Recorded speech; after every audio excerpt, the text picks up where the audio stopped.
You come into the room, they see you have a long beard. It's like, hey, this dude could be a philosopher. He's got a beard. The guy who's coercing him is trying to force him to strip that off. Deny that you're a philosopher by getting rid of this badge. He says, to heck with that. You want to behead me? If that's up to you, if it pleases you, go ahead and try. If it'll do you any good. So basically, I love this passage from Epictetus. He's saying, you can't coerce me, dude. Welcome to Stoa Conversations. My name is Caleb Monteveros, and today I am speaking with repeat guest, Dr. William O. Stevens, Professor Emeritus of Philosophy at Creighton University, and most recently author of Epictetus's Enchiridion, a new translation and guide to Stoic ethics. Do check out some of our past episodes. Episode 26 is all about Epictetus's handbook. Today we're going to be focusing largely on Musonius Rufus. Well, thanks for coming back. Thank you, Caleb. Thanks for having me back. Well, let's start with this connection tying Musonius Rufus to Epictetus. How did Musonius Rufus influence Epictetus? Yeah, so Epictetus attended lectures from several different Roman teachers of his day. But Musonius was the one who was, depending on one's interpretation of him, either the only Stoic teacher Epictetus directly interacted with, or the most Stoic leaning of Epictetus's teachers. Scholars disagree a little bit about whether we should consider Musonius Rufus to be a sort of full-blooded Stoic, or whether he had Stoic sympathies but was also influenced by Plato's thought and certainly the Cynics. You definitely see a Cynic stamp in Musonius's or on Musonius's version of Stoicism. And so I myself am inclined to consider both Musonius Rufus and Epictetus to be Stoics. But regarding influence, yeah, you see a strong influence of Musonius on Epictetus. It's a little harder because we have a lot more texts from Epictetus with the four surviving books of the discourses of the original 8, apparently. And we have the handbook, which is really not a very clear, in many respects, and not a very clear window into Epictetus's philosophy. The discourses is much more complete, so you get a much more well-rounded view of Epictetus's philosophy in the classroom, his teachings, than in the handbook. Which is not to say that the handbook isn't useful, but the discourses give you a lot more text to work with. In Musonius's case, we have fewer texts. Mm-hmm. We have these discourses, these fragments of his. And if you look for parallels or influences from Musonius's thinner body of writings, you do see things like examples that are shared or echoed in Epictetus. Like, for example, the fighting cock, the rooster, and using the rooster as an example of a male bird that is rightly proud of its comb on its head. And that is an indication that nature has equipped roosters with combs so that they keep them, because it announces that that's a male bird, not a hen, but a rooster. And both Epictetus and Musonius cite that as an example of why human males who are adults ought not to cut their hair short. So that's one kind of example. Yeah. But again, the great respect that both have for the Cynics, for Diogenes, that's clear in both Musonius and Epictetus. Musonius is a little more forward-thinking when it comes to equal education for women. You do not see that in Epictetus. He does not echo Musonius's forward-thinking views about equal education and having an equal virtues, that women have the same virtues that men do. Musonius is not quite consistent on their social roles as a consequence of that. So He's not perfectly consistent on egalitarianism between the sexes, but he is forward thinking in a way that Epictetus is not. Epictetus has several rather pejorative texts when he talks about women. Yeah, yeah. So those are some of the influences that Musonius has on Epictetus. Yeah, the fact that they share the admiration of the cynics is very interesting. And at least Epictetus seems to take the cynic almost as the paradigmatic sage, or at least one of the paradigmatic sages. He says, right, it's not the fact that not everyone should be a cynic, but nonetheless, a cynic is in a sense still the ideal, right? Exactly, and that's exactly why I think it's very safe to regard Epictetus as a full blooded Stoic because he does not urge his students to follow Diogenes. He says that's a very, very special calling, and almost nobody has what it takes. Because in Epictetus's day, there were plenty of cynics running around, but none of them pulled it off. And Musonius also seems to have that complaint about cynics of his day that they just didn't pull it off. They didn't really walk the talk. Both of them say, hey, anybody can grow their hair long and can grow a long, straggly beard. That doesn't make you virtuous. That doesn't make you wise. That doesn't make you a good philosopher in dealing with arguments and challenges coming from the skeptics that you need to be able to respond to as a Stoic philosopher. And so, yeah, Diogenes is a hero for Epictetus, but he's a very special asterisk kind of hero. Whereas Epictetus's biggest hero is clearly Socrates Mm-hmm. in Epictetus's discourses. Because Socrates was what? Well, he wasn't a cynic. Well, it wasn't just because Diogenes came after Socrates. It was because Socrates, like Stoics following him, was married, had children, participated in the government of Athens. And so he fulfilled his civic and familial duties and his husbandly duties. And of course, Diogenes and the Cynics following him, they did not marry. And with the exception of Crates, with the exception of Crates allow Hipparchia to convince him that he should marry. But that was unusual, very unusual that a male cynic would get married. And they did not have children, so far as I know, given the historical record. But Right, right. Diogenes was certainly a freewheeling bachelor, masturbating in public and that sort of thing. So that's not the sort of thing that Epictetus and Musonius go for. Musonius is really very conservative. He's almost, you can almost think of him as a proto-Catholic because he advocated having a really big family, lots and lots of kids. The more, the better. The more, the merrier.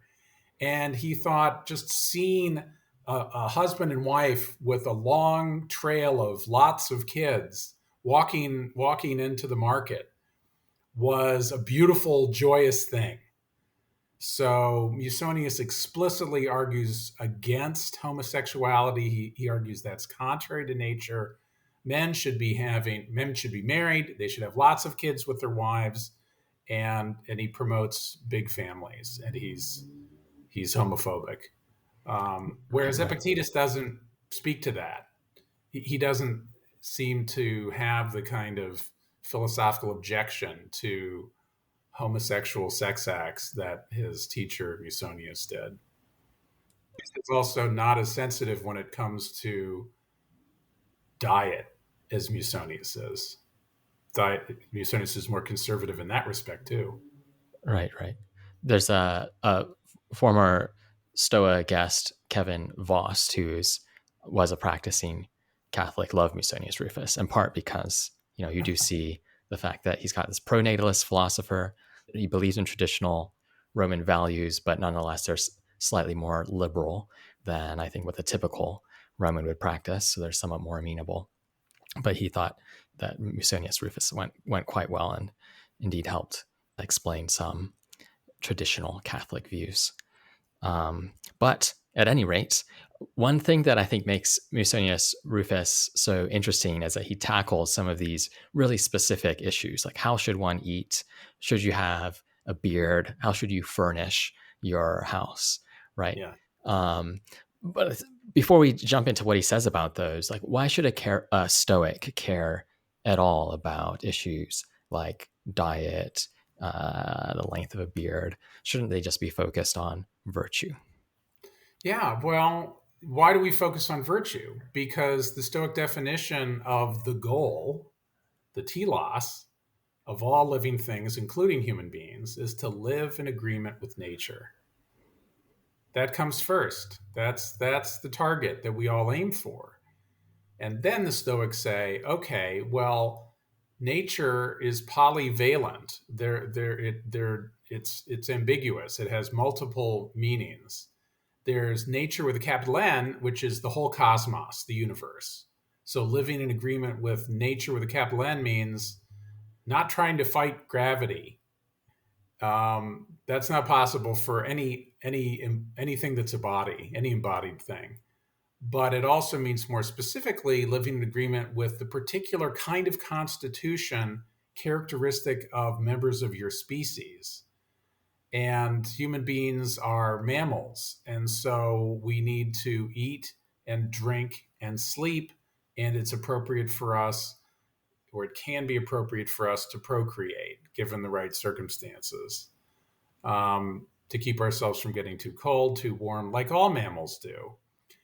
But then you've got a third layer or level of nature, which is one's own particular nature. So you have to live in agreement with your nature as a mammal when you're a human being, but you also have to live in agreement with your nature as a primate. And all primates are social creatures. The Stoics didn't, the ancient Stoics didn't, were not primatologists. So they didn't know that non-human primates, chimpanzees and gorillas, can learn and have learned American Sign Language, and that they have a kind of rudimentary kind of reciprocity that's the origin of morality, as Franz de Waal argues. But they focused on us as special because of our reason, right? Our logos. And your logos tells you that you, as an individual human being, share a lot in common with other human beings, a great deal, but you also have your own distinctive set of strengths and weaknesses. And so, not every profession is going to be appropriate for you. Not every job or task is going to be particularly suited to you rather than some other human being who might be bigger or faster or smaller or quicker, or more dexterous with their hands, or younger. So recognizing your own particular individual strengths and weaknesses is part of living in agreement with your own particular nature as an individual. And so, what is virtue? Virtue is the perfection of reason. So that's how we get to virtue, right? Your Mhm. human nature is what makes you special, is that you can imitate the divine, you can imitate the gods who are perfectly rational. And they're not embodied the way we are, but that's what we have in common with the gods. And so living in agreement with your human reason means living in agreement with the will of the gods or providence. And so you get back to the first layer again of living in agreement with the universe and things that happen. Where you start thinking about the food? Where does that enter the picture? Yeah. Again, that. So, okay. So you have to eat, right? As a mammal, you have to eat, not just as a human being. And so what you eat and how much you eat and how quickly you eat and whether you're eating by yourself or with other people, all of these things are ethically charged. And so, and the Stoics recognize this going way back to Socrates and the early Greeks.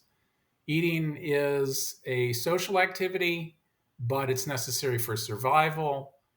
And certain customs of eating involving etiquette are very prominent in our cultural uh, ways of life, food ways, as they're called. So, you know, you are what you eat, but you're more than that because you're also how you eat and where you eat. I mean, one thing to remember is that for the ancient Greeks, they did not picnic. This is a 20th century and 21st century Western kind of thing to do. because you can get dirt in your food. The wind can blow leaves into your plate of food. And if you're sitting on the ground and eating, then of course insects can get in your food. And so, on the basis of hygiene alone, eating outside, the ancient Greeks thought was something you only do when you're forced to. If you're a soldier campaigning and you can't pitch a tent and you're on the march, then you can nibble on some bread. But that's not your preference. Your preference would be to set up a camp, set up a tent, and cook your food and keep it clean and eat it indoors.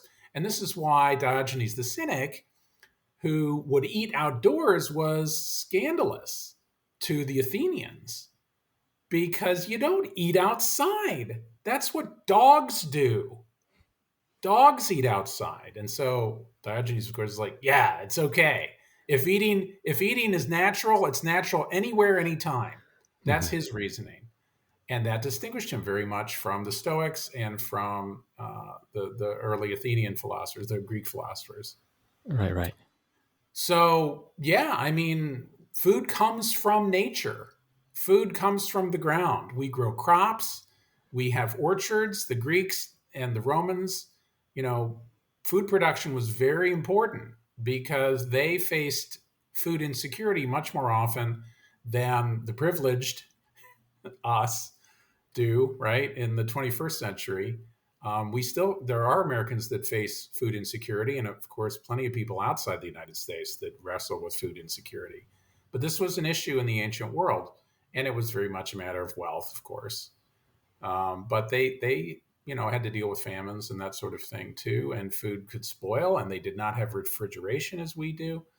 So food mattered, and it mattered ethically, and it mattered for living in agreement with nature. So living in agreement with nature means eating in agreement with nature.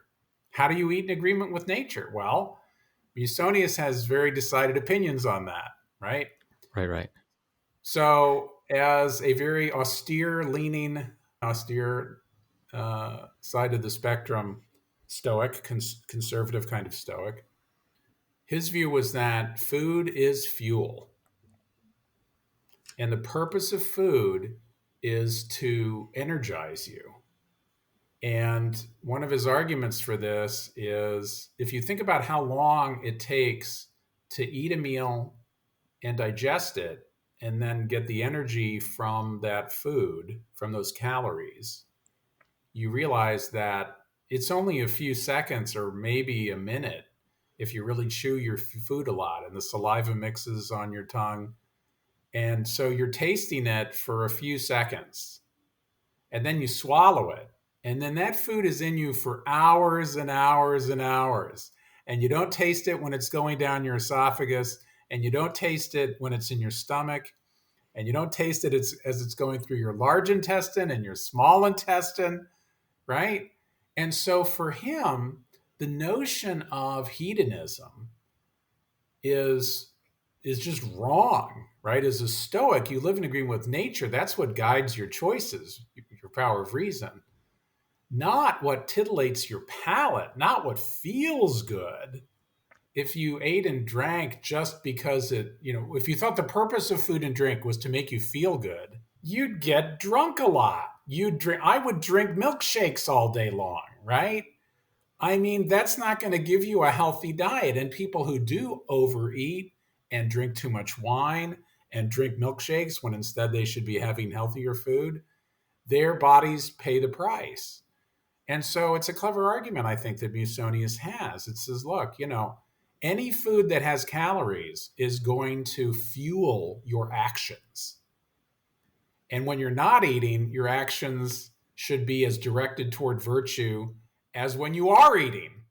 So what's the virtuous way to eat? Not too fast, not too much, not at the wrong time, not when there are more important things to be doing, right? If you have tasks to do that are urgent, you don't say, I'll put that on hold. I've got to start making my elaborate dinner. Not spending too much time fussing over food, its preparation, its presentation. Musonius doesn't go for any of that. And these are the considerations. His his suspicion, his rejection of luxury. And remember, the Rome that he's in, there are plenty of very luxurious, wealthy people who hire expensive cooks and chefs who spend hours preparing all sorts of fancy food and who pay top dollar to have food imported from foreign lands, exotic birds and bears and camels and all sorts of animals that live far, far away from where Rome was. These would be imported. And it takes a lot of money and it takes a lot of time and it takes a lot of effort. And Musonius thinks that's just all ridiculous. It's a waste of money. And most importantly, it's a failure to understand what the purpose of food is. The purpose of food is fuel. So you eat what's abundant, nearby, easy to get, and cheap. And for him, that meant plants. Yeah, largely plants. Largely plants. And, if you have a little cheese with that, okay. If you have a little milk with that, again, given the circumstances, if you can get milk and it's cheap and it's available, a little milk is fine. A little cheese, if it's available and cheap and nearby, is fine. Honeycombs, if you can find them, great. A little bit of honey, but mostly veggies. And you can eat most of them raw. And he thought it was okay to cook them a little bit and okay to cook grain. The Romans ate this kind of porridge. It's basically just cooked grain. So it's basically like gruel or porridge. And they would add some vegetables and seasonings to it and that sort of thing. You could even add an egg to it. And if it was really fancy, it would be from semolina, from wheat, but they also would make it from barley and that sort of thing. Nice. Baking bread was kind of a big deal. That was a little bit more elevated, but it was considered highly civilized to eat baked bread. Mm. Yep. So those were the kinds of foods that Musonius advocated. And he argued against meat because you got to go hunt the animals. And if they're domestic, you got to butcher them and they take longer to cook. And when you're cooking them, there are people who love the smell of roasting meat and they get all, oh, God, barbecue, yummy, yummy. And Musonius is saying you're letting your nose lead your brain, right? Your nose is telling you, oh, I don't want to eat this roast beef or whatever it is, right? Or suckling pig. Romans would eat pig uteruses. They loved pig. There was a special delicacy and brains and all sorts of crazy stuff like that. Crazy to us. Yeah. And Musonius was like, that stuff, it's not easy to get. It takes a long time to prepare. It's very expensive. And if you're eating it because it tastes good, you got it backwards. You eat when you're hungry to get fuel so you can get back to work. Mm-hmm. So to what extent how do you think Musonius Rufus's view compares with the view of some people who take an optimization type strategy towards food? So whether they're athletes or professionals, they think about, I want to eat whatever is best for me to perform my job. I don't care how much I don't care what it tastes.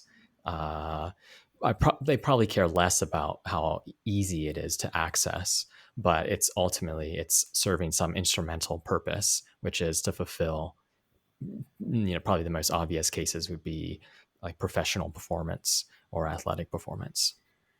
Yeah. Musonius rejects being finicky about food. He's very, very practical. Practicality and rejecting luxury are what he argues for.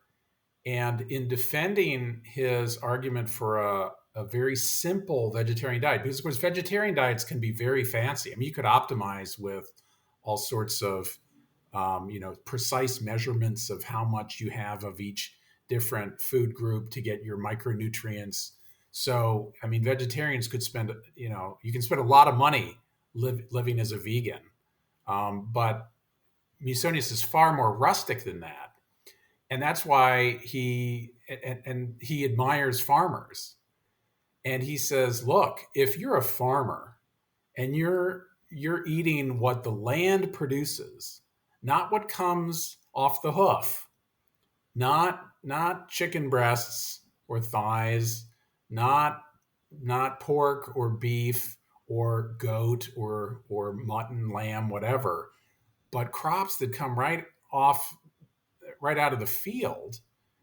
You are going to be sturdier, you're exercising outside, you're going to have better digestion, you're not going to overdo it, you're going to be able to work longer and harder, you're going to be less vulnerable to getting colds and diseases with that kind of healthy high fiber diet as we would describe it. So optimization for athletes, I mean, yeah, I mean, here I'm thinking of Porphyry because Porphyry, and I don't want to digress too long because we're talking about the Stoics, but Sure, sure. Porphyry argues that if you're a soldier, and of course he's a follower of Plotinus, so he's a Neoplatonist, but he Mhm. argues that if you're a soldier, you have certain bodily needs that a philosopher who's a contemplative will not have. So um, Porphyry argues that soldiers need not give up meat. And if you're an athlete and you're a wrestler, for example, and you're really bulking up your muscles, back then it was considered, the ancients thought it very common or appropriate for large athletes who were building muscle to eat a big portion of their diet as meat. But what Porphyry argues is if you want to be a philosopher, you're not a soldier, you're not an athlete of the body, you're training to be an athlete of the soul. And to be an athlete of the soul, you should separate yourself from physical pleasures of the body and that sort of thing. So this is where he and Musonius would agree. Food is not for pleasure. They both reject hedonism. So if the optimization is to fine tune your physicality and make your body, work at peak performance, I think Musonius would say, again, this is not what farmers mess with. So his kind of model eater is going to be a vegetarian farmer. Yeah, that's interesting. I suppose you also have Epictetus shaming his students when they're thinking about taking on particular roles, and he says, "Look, if you're thinking about becoming an athlete, that means you're going to need this training regimen and this diet." He does especially mention diet, so Yeah. probably if we can infer a little bit, Musonius Rufus would accept that whatever roles you have is going to determine how you should eat. Uh, but he'd still probably nonetheless, I imagine, be wary of some ways in which you have this optimization culture around food and maximizing for, trying to basically just push up all these different numbers for the Yeah. sake And, of. and, and which profession you choose is going to be ethically charged for both Epictetus and Right. Musonius. So again, Musonius very explicitly admires farmers, and he says that when you're out working the fields, you can philosophize very easily because you're paying attention with your eyes and your hands and your back, but your mind is free to philosophize about what living in agreement with nature means for a farmer and for a citizen and for a husband and a father and an uncle and a brother and all the rest. He doesn't think that hunting is necessary for feeding yourself except in incredibly extraordinary circumstances. um, that's really not a profession that he would recommend for a philosopher, for someone who wants to live as a Stoic, because you need to learn different kinds of skills. And are you hunting these animals to sell them to other people? I mean, that's just not the kind of profession that he admires. He doesn't express admiration for hunters. Musonius doesn't express admiration for athletes either, as I recall, in the way that Epictetus respects their dedication, Mhm. right? So for both of them, this notion of ascesis and training, um, it it needs to be training toward being a better philosopher, being a good person, and that means cultivating the virtues. And philosophers take that. that is, Stoic philosophers take cultivating the virtues as the most important thing. Right, right. So I think a lot of how Musonius Rufus thinks about how he should eat depends on how he sees the function of food. And as you said, it's food as fuel, food as nutrition. But doesn't that leave out the social role that food plays in so many of our lives? You know, we're also social creatures. And Yeah. if you think about at a larger scale, we have traditions around food in our own lives. You know, you go to some family member's house, they make you something, you make them something. And there's something that's, I think, that's plausibly lost in Musonius's more restrictive account of food. How do you think he would respond to that or think through those kinds of issues? I think that's a fair assessment. He I think it's a good question and it's a fair assessment because in discourse 18a and b, the two in which he discusses food, he doesn't discuss the social dimension of eating. Epictetus does a much better job of that. So Epictetus uses examples. He discusses examples of being invited to a banquet Hmm. and how you need to be polite and wait for the platter to come around to you, and then you can take some food. Not too much, not too greedily, right? A certain decorum is appropriate in that sort of social setting, and it is incumbent upon you to fulfill that social role as a diner, as a dinner guest. So Epictetus is more sensitive to that and discusses that explicitly in the discourses. But you're right, Caleb. I mean, what we have from Musonius, again, we don't have as many texts, but from what we do have in 18a and b, he really doesn't speak to that, and so we can speculate a little bit about that. I think, if I'm cautious about it, I suppose. Um, Epictetus, of course, was born into slavery and was probably beaten and abused by one master or several. Maybe he became lame because one of his masters twisted and broke his leg, or maybe he developed lameness from rheumatism. We have two different reports on that. But in any case, Epictetus had a very, very humble origin, right? His origin story is quite different than Seneca and different than Musonius Rufus, who was not born into slavery and not later manumitted, and then founded his own school. Musonius was a member of the equestrian class, so he was a Roman knight, as they call it. But to be a member of the equestrian class was second highest to the senators. So he was not a patrician, but he was next down, and so he was, he was a nobleman, and he so he would have been he would have had much more experience throughout his whole life at banquets. Hmm. And so maybe we could imagine that he took for granted the social dimension of eating. But what we have in terms of the texts suggests that his emphasis in teaching his students was not, oh, well, you don't want to be a sloppy eater and violate etiquette. That's not the most important message he's imparting to his students.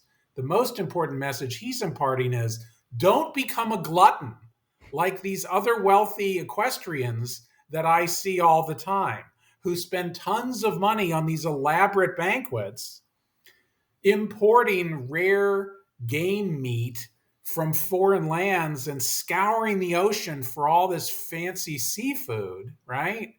And the Romans loved their seafood and they loved to eat as a delicacy dormice, right? These tiny, chubby little mice that they would prepare in special ways. For for Musonius Rufus, pushing against the hedonism endemic in Roman higher society was his emphasis. Hmm.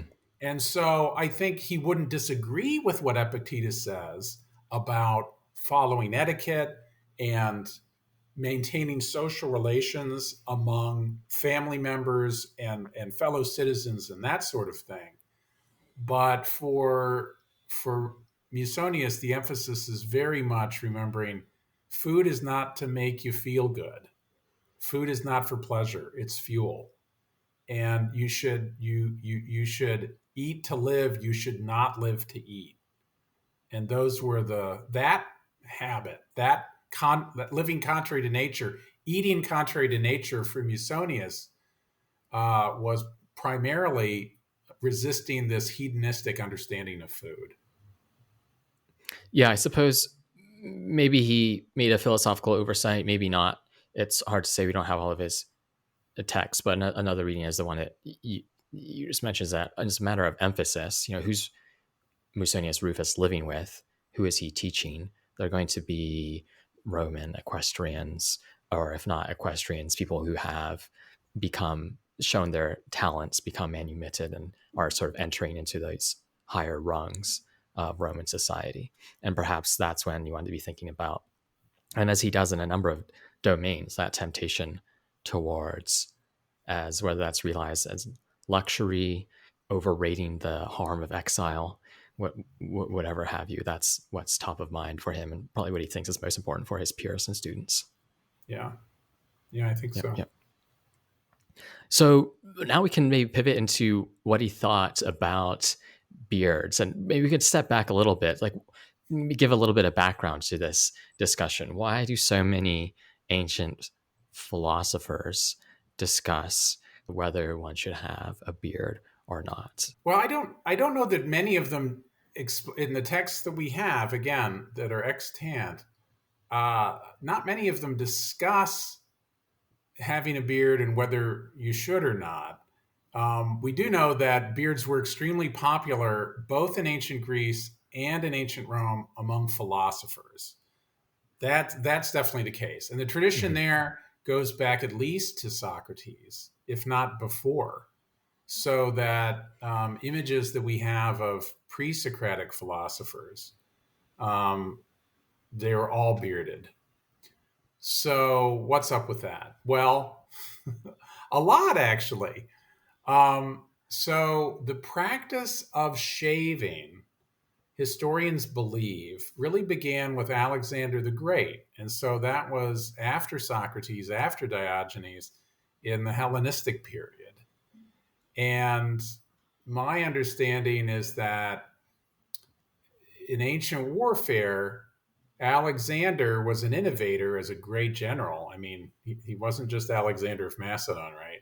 What made him so great? Well, he conquered much of the known world at the time. And why was he so successful? Well, because he was a brilliant tactician and he recognized that if you're battling against someone and you have a long beard and they're swinging their sword at you with their free hand, they can grab your beard and get you and stick you and run you through. So you want to be right. You don't want to have a long beard and long hair that they could grab onto, right? You want to be, keep it close to your face. So the practice of shaving, was instigated or it was begun by in Alexander the Great's time, apparently. And in ancient Rome, again, they had long hair. Ancient Romans before what the second third century BC, they followed their Greek predecessors in having long hair and long beards. So the ancient Romans, ancient from Musonius's time, they had long hair and long beards. Mhm. So in Rome, it was Scipio Aemilianus who, in around 160 or so, I guess, when he was in his peak adulthood, he introduced to Rome the practice of shaving, and it caught on. And so from 160 to 150 BC and forward up into uh, the up through the empire, but even before that, uh, the cultural norm was to shave, Mhm. and the Romans, in many ways, once again, are following some Greek precedents. they started, styling their hair in fancy ways. The wealthy did. And the same was true with, you know, the beards that were grown. So who was growing the beards? Well, only the minority of people after 160 BC in Rome were growing beards. Some people grew beards as an expression of being under duress. If they had a lawsuit against them, if they were convicted of a crime and someone took them to court and they lost, if they were about to be dragged into court and be sued and litigated against by someone, they would grow a beard as an expression of, I'm kind of harried and under pressure. Um, if they got sick or they had some, issue with their skin on their face and it would be irritated by shaving, then they would grow a beard. But most of the people, most of the time, were clean shaven, except for philosophers, because the philosophical tradition of wearing a beard continued on from Socrates and his predecessors all the way down through the Hellenistic age. Now, why did philosophers wear beards? Well, this is where Musonius says, there's a tradition of this. But before we talk about that, again, we have to talk about Musonius's kind of rustic understanding of nature. And this is something that he shares in common with Epictetus. You see the influence there. Epictetus too agrees. Shaving the beard is wrong for men. It's not just wrong for philosophers. It's contrary to nature for men. Why? Well, because facial hair grows naturally in adult men. This is what marks your passage from adolescence into manhood, is you grow a beard. And the Romans had this practice of, around the age of 20, when they first started wearing the toga virilis, the toga of manhood, some of them would shave their beard, their first beard, around age 20 and then keep it. They would have a religious celebration. So there was religious significance to your first shaving. Mm. And Nero was one guy who shaved when he was 20, and he had this very gaudy golden box that he kept his beard trimmings in. And Augustus threw this huge party when he had his first beard trimmed. He paid to have the citizens celebrate. So it had all this religious significance. And then, of course, the non-philosophers continued to shave their beards regularly. But Musonius argues that that's contrary to nature. It would be like the cock that I mentioned before, tearing off its own comb. Beards come naturally to a man's face. So you leave it alone. You let it grow, right? And the lion doesn't shave off its mane. And so it distinguishes the male of the human species from the female. Women don't have beards, men do. Boys don't have beards, men do. So if you shave your beard, Musonius argues, who are you trying to look like? Either a boy or a woman, right? Or even worse, someone who's trying to seduce, someone who's trying to be seduced by someone who likes Right. hairless men boys or men girls, right? And so if you spend a lot of time coiffing your hair and getting styled hair and careful, haircuts, grooming with a lot of time, a lot of effort on your appearance of the hair on your head, whether it's up here or down here. If you spend a lot of time doing that to make yourself look appealing to somebody else, you're acting as a prostitute. Mhm. You're trying to please somebody else's conception of beauty. But look at the lion. Lions are magnificent, right? They're not going to be more beautiful if you shave their mane off. And so Musonius's notion of Stoic beauty is that what's beautiful is what's natural for men. And what's natural for men is this, and letting this grow. So he did think that it was okay to trim your hair, to crop it, but he likened it to a vine. If you have a vine and it's getting so long that it's falling off and it's becoming a problem, then you only trim off the excess. And the hair should be the same way. The hair on your scalp should be the same way. You only trim off the excess. So I imagine that what he has in mind here is if your hair grows over your eyes and you can't see, then your vine is too long. You trim off the hair that's blocking your eyes. Or if it grows way down over your ears and gets tangled up in your ears and you have trouble hearing, then you cut it off your ears. That's what I imagine he's talking about there. Got it. Got it. Yeah. So I suppose part of it is he has this opposition to luxury, right? And the way people style their hair is just has so much to do with them valuing luxurious matters. But fundamentally, it seems like it's about his view of nature and what's natural. Um, and I think there's this question with Musonius Rufus, and you see it in Epictetus as well, where you have sort of this broad picture of live according to nature. What does that mean? At the top level, it means living as in line with the logos, living as a human animal, as someone who is rational and has a social aspect to the rationality.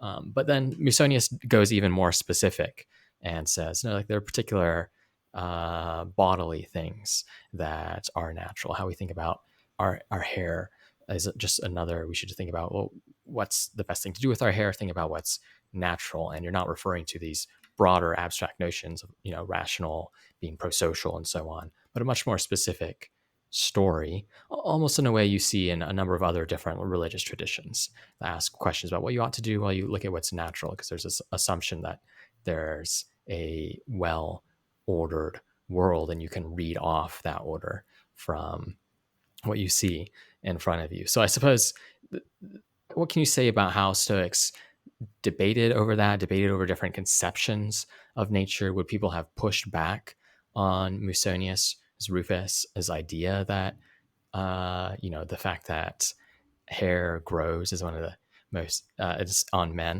older men is one of the most important thing that distinguishes them from other sexes? Just as today you might have debates over whether a certain sexual orientation is natural or something of that sort, right? Yeah. Well, again, for him, it's of a piece with all the different kinds of hair that the human body sprouts out. But it's pretty clear that, given what he does say about trimming only the excess off, that the notion of shaving your chest, right, that models and certain athletes do now, in America anyway, and elsewhere, Musonius would absolutely reject. Now, why would he reject that? Well, what about shaving off all the hair on your body everywhere, including your pubic hair, your eyebrows, and your eyelashes? That'd be a problem because eyelashes serve a natural purpose. Eyelashes and eyebrows keep dust and debris from falling into your eyes. Similarly, hair on your scalp protects your head. When it's cold, it keeps you warmer. When it's hot, it keeps you from getting sunburn, right? And pubic hair has its purpose too. When you're engaged in sexual activity, it protects that tender part of the body. And so shaving off pubic hair or chest hair or back hair or eyebrows or eyelashes, none of it would be in accordance with nature. It has no practical value. Nature gives you those kinds of hairs for a reason. Nostril hair filters out, again, dust and other things that can get in your nose. So if you trim your nostril hair away, or you cut it out or pull it out, then your nose is more vulnerable to taking in foreign bodies. So nostril hair is worth keeping too. Now, he doesn't talk about hair in the ear. As an old man, I can tell you that hair that grows inside the ears is kind of a nuisance. Musonius didn't talk about that. But you see his point about the other kinds of hair. You don't need to Mm-hmm. trim your eyebrows. You shouldn't. You don't need to trim your eyelashes. You shouldn't. Your body hair, you shouldn't as a man. He doesn't speak to women. So he doesn't talk about shaving armpits or legs or whatever. His students are men, and so that's who he's speaking to. Uh, So that's kind of, his conception of that's his conception of providence, right? Nature, you wouldn't have it if nature didn't give it to you for a good reason, for a useful purpose.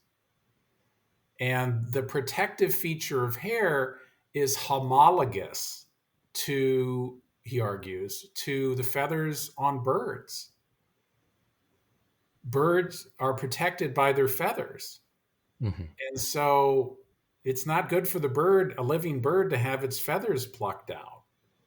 Similarly, you let it grow.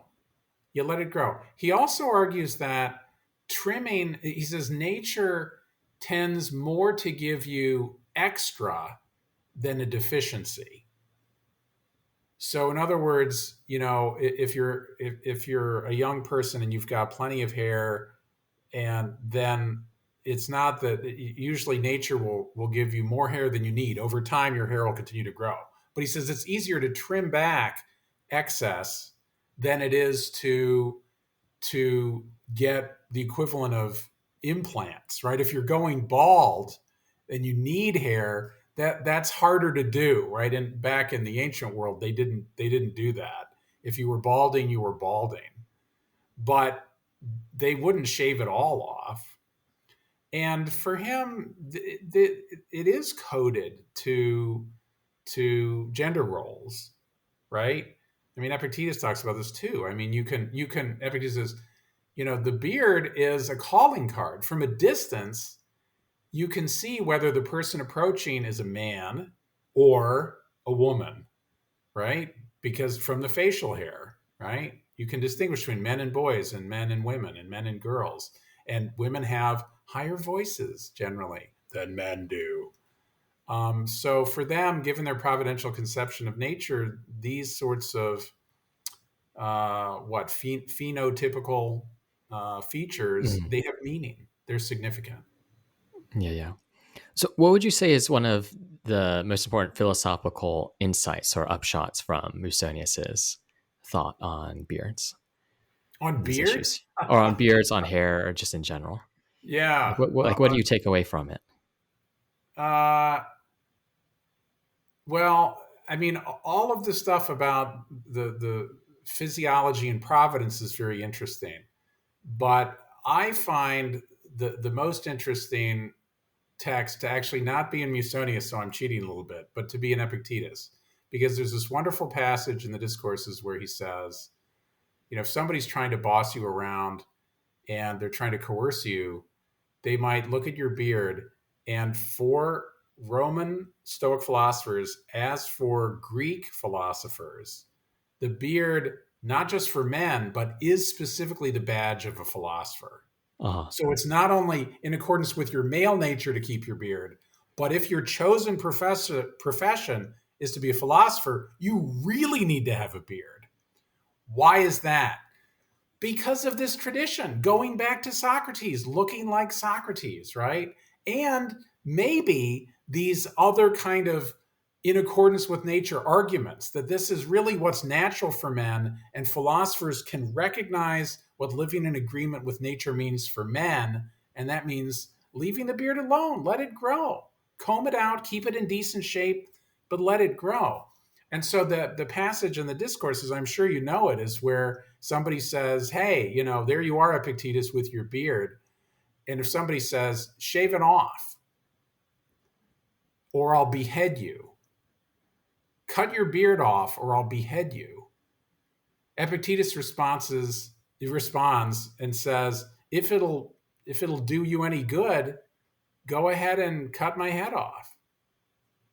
And when I used to teach this to my undergraduates at Creighton, they were like, "What's this hang up with beards? Who cares about a beard?" And then they would think about it and think, well, wait a second. You don't need a beard to philosophize. And that's true. You certainly don't. You can be a hell of a philosopher and quite clean shaven, right? As you are, my friend, right? Right? So why would the hair on your chin make you a good philosopher or a bad philosopher? It doesn't. It doesn't, right? But in this passage from Epictetus, what he's saying is, look, the subtext is, I'm announcing that I'm a philosopher, This is my badge. I don't have a shield. I don't have a card that says I'm a philosopher. I don't have a diploma that says I'm a philosopher. But I let this grow. And that makes me following in the tradition, going back to Socrates, where men let this grow that are philosophers. And so if the guy is threatening to behead him if he doesn't shave off his beard, the fancy word here is, I love this word, pogonotomy. Pogonotomy from the Greek, cutting off of the beard, right? Or depilation, shaving. Epictetus says, in the subtext is he's saying, you can't coerce me into giving up my calling card as a philosopher. Because you're telling me, deny in public that you're a philosopher by shaving your beard. Mm-hmm. Strip it off. Don't be who you are. Don't adhere to the scruples of your chosen profession as a philosopher. Give up this sign, this calling card that you are a philosopher, that you announce to everyone without speaking a word. You come into the room, they see you have a long beard. It's like, hey, this dude could be a philosopher. He's got a beard. The guy who's coercing him is trying to force him to strip that off. Deny that you're a philosopher by getting rid of this badge. He says, to heck with that. You want to behead me? If that's up to you, if it pleases you, go ahead and try. If it'll do you any good. So basically, I love this passage from Epictetus. He's saying, you can't coerce me, dude. You can't make me get a face tattoo either. You can't force me to shave my eyebrows off. You can't force me to dress in a bizarre way or to strip naked, right? Unless you have physical superiority, in which case you can do all of those things to me, right? You can pin him down and you can strip his clothes off and paint him purple and green and shave off his eyebrows and everything else. But then Epictetus has nothing to be ashamed of because he's being physically overpowered, but not coerced. Mm-hmm. You're only coerced when you give in to what somebody else wants you to do. Right. Excellent. That's a great passage. Well, thanks again for coming on. This has been a lot of fun. Thank you, Caleb. Enjoyed it. Thanks for listening to Stoic Conversations. Please give us a rating on Apple Podcasts or Spotify and share it with a friend. And if you'd like to get 2 meditations from me on Stoic theory and practice a week, just 2 short emails on whatever I've been thinking about, as well as some of the best resources we found for practicing Stoicism, check out stoaletter.com. It's completely free. You can sign up for it and then unsubscribe at any time as you wish. If you want to dive deeper still, search Stoa in the App Store or Play Store for a complete app with routines, meditations, and lessons designed to help people become more stoic. And I'd also like to thank Michael Levy for graciously letting us use his music. You can find more of his work at ancientlyre.com. And finally, please get in touch with us. Send a message to stoa@stoameditation.com if you ever have any feedback, questions, or recommendations. Until next time.